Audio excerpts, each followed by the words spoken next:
নমস্কার বন্ধুরা, আজকে একটা কিন্তু রেসিপি নিয়ে চলে এসেছি বোয়াল মাছের ঝোল।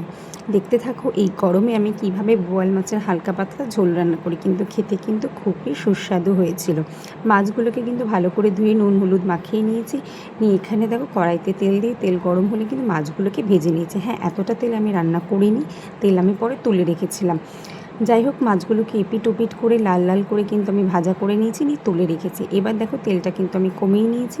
নিয়ে এর মধ্যে কিন্তু দিয়ে দেবো গোটা জিরে ফোড়ন, দিয়ে আস্তে হালকা হাতে কিন্তু একটু নেড়ে নেব।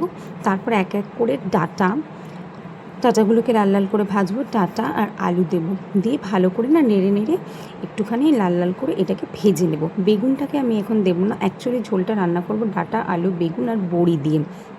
যাই হোক, এবার এর মধ্যে কিন্তু আমি টমেটো অ্যাড করে দিলাম, আর দিলাম চেরা দুটো কাঁচা লঙ্কা, দিয়ে ভালো করে নেড়ে নেড়ে কিন্তু লাল লাল করে একটু ফ্রাই করে নেব। আর দিয়ে দিলাম 1 চামচ মতো নুন। ভাজার সময় নুনটা দিলে না ভাজাটাও বেশ ভালো হয়, যে কোনো ভাজাতে। এইবার কিন্তু আমি দেখো বেগুনগুলোকে আমি এখানে অ্যাড করে দিলাম, দিয়ে এবার কিন্তু ভালো করে নাড়াচাড়া করে একটু ভেজে নিলাম। নিয়ে এই যে বললাম বড়ি দেবো, বড়িটা আমি ভেজে কিন্তু জলে ভিজিয়ে রেখেছি।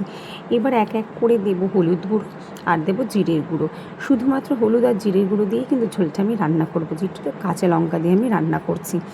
দিয়ে এবার দেখো টেস্টটাকে ব্যালেন্সের জন্য সামান্য পরিমাণে একটু চিনি দিয়েছি। নিয়ে আবার কিন্তু সব সবজিগুলোকে ভালো করে নেড়ে চেড়ে একটু সামান্য কষিয়ে নেব।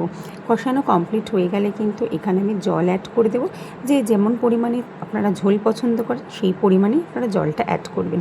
ঝোল ফুটে উঠলে কিন্তু এক এক করে ভেজে রাখা বড়িগুলোকে প্রথমে আমি দিয়ে দেবো, দিয়ে কিছুক্ষণ ফুটতে দেবো। বেশ কিছুক্ষণ ফুটে ওঠার পর কিন্তু আগে থেকে ভেজে রাখা বোয়াল মাছগুলো একদম কিন্তু টাটকা আর ফ্রেশ মাছ, আর খুব টেস্ট ছিল। মাছগুলোকে এক এক করে কিন্তু আমি ঝোলের মধ্যে দিয়ে দেবো, দিয়ে কিছুক্ষণ ঝোলটাকে ফুটতে দেবো, যাতে মাছের মধ্যে কিন্তু সম্পূর্ণ ঝোলের রসটা ঢোকে, তাহলে খেতে ভালো লাগবে। এবার কিন্তু কিছুক্ষণ ফুটতে দেওয়ার পরই আমি এটাকে নামিয়ে নেব। রেডি হয়ে যাবে কিন্তু আলু ডাঁটা আর বেগুন বড়ি দিয়ে বোয়াল মাছের ঝোল। বাড়িতে অবশ্যই এটা রান্না করবেন, আর গরমে এটার থেকে তৃপ্তিজনক খাবার আমার মনে হয় না আর কিছু হতে পারে। কেমন লাগলো অবশ্যই কমেন্টে জানিয়ে, বাড়িতে রান্না করেও জানাবে আপনাদের কেমন লেগেছে। ভালো লাগলে চ্যানেলটাকে লাইক শেয়ার অ্যান্ড সাবস্ক্রাইব করে দিও। আজকের মতন টাটা।